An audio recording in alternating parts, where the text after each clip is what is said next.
أعوذ بالله من الشيطان الرجيم.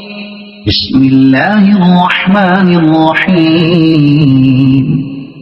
لا أقسم بيوم القيامة ولا أقسم بالنفس اللوامة. أيحسب الإنسان أن لن نجمع عظامه بلى قادرين على أن نسوي بنانه بل يريد الإنسان ليفجر أمامه يسأل أيان يوم القيامة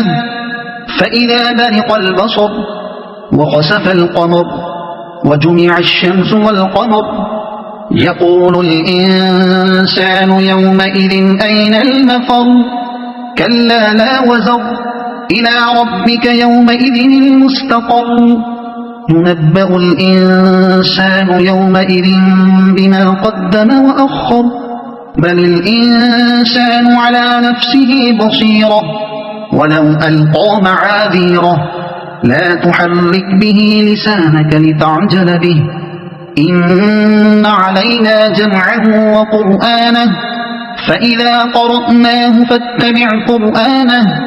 ثم إن علينا بيانه كلا بل تحبون العاجلة وتذرون الآخرة وجوه يومئذ ناظرة إلى ربها ناظرة ووجوه يومئذ باسرة تظن أن يفعل بها فاقرة كلا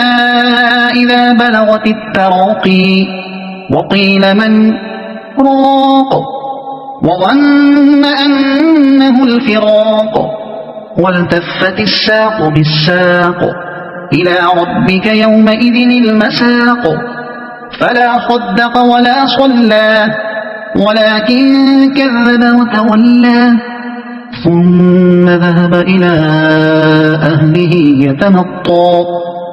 أولى لك فأولى ثم أولى لك فأولى أيحسب الإنسان أن يترك سدى